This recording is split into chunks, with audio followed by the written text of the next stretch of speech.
Welcome back to the Save It for Parts channel. Today we're doing even more satellite content. Now you've seen quite a few weather satellite videos on this channel, but recently we got a chance to see a different kind of satellite facility. Earlier this fall we visited some friends in Montreal, Canada, and we got a chance to tour the brand new Radio Canada CBC building. CBC is the public broadcaster in Canada, providing TV and radio in both English and French. The building here in Montreal mostly handles the French language services. Previously located in a much larger building next door, the facility downsized in 2020 to a smaller site across the street.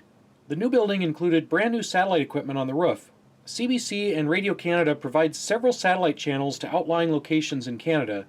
They were actually the first broadcaster in the world to offer direct satellite television service to customers, beginning in 1978. Satellites were still used prior to that, starting in 1973, but they would link to traditional broadcast television transmitters in remote areas. A major television station like this often has multiple satellite antennas providing both uplink and downlink services. Video feeds arrive from other networks via satellite, as well as from remote reporters using portable or fixed uplinks in outlying areas. The station also broadcasts video up to satellites for distribution to regional transmitters or through commercial networks like Bell TV. While I'm still not an expert in the networking or datacasting side of satellite services, I was very interested to check out the physical hardware in use. I was especially curious about the motorized mounts and tracking systems on some of these antennas. While several dishes were permanently aimed at specific geostationary satellites, other dishes could be moved to different targets in space. This allows reconfiguration if, for example, a satellite fails, or temporary changes for special feeds, such as the Olympics. The transmission systems were also interesting. While some dish antennas are receive-only, several are two-way or transmit capable. For lower power transmissions, the dish might have an antenna feed or a small transmitter at the focal point of the dish.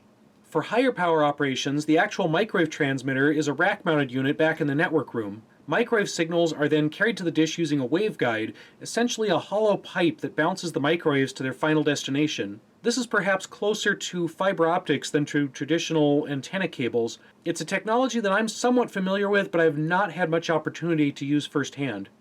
Since it was a rainy day here in Montreal, the roof didn't have the best views, but it was still really cool to see a brand new professional satellite installation like this. As I mentioned, one use for all these satellite dishes is to receive remote feeds from reporters out in the field. We also got the chance to check out some of the news trucks with onboard satellite uplinks.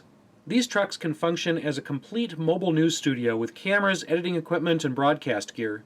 Reporters can stay in touch with the newsroom through the video and audio feeds, two-way radios, traditional cell phones, or IP phones running through the satellite uplink.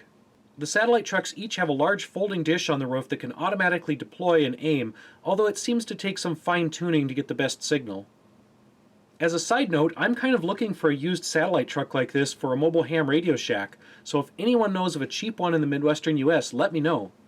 Smaller trucks without satellite antennas can connect to the station with a fixed microwave link. A pneumatic mast on the back of the truck can pop up under air pressure and has a directional microwave antenna on top. In the old days, the towers had motorized dishes that would aim back at the trucks. Reporters would have to dial into the tower over a modem and aim the base antenna using phone commands.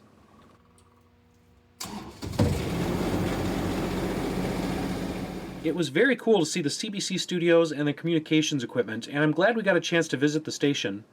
Seeing some of this hardware and these antennas gave me a few ideas for things I could do with my own equipment in the future. It's also given me more things to look for at surplus sales, like old satellite trucks. If you want to learn more about CBC and Radio Canada, I will throw some links in the description down below. Thanks for watching, and we'll see you next time.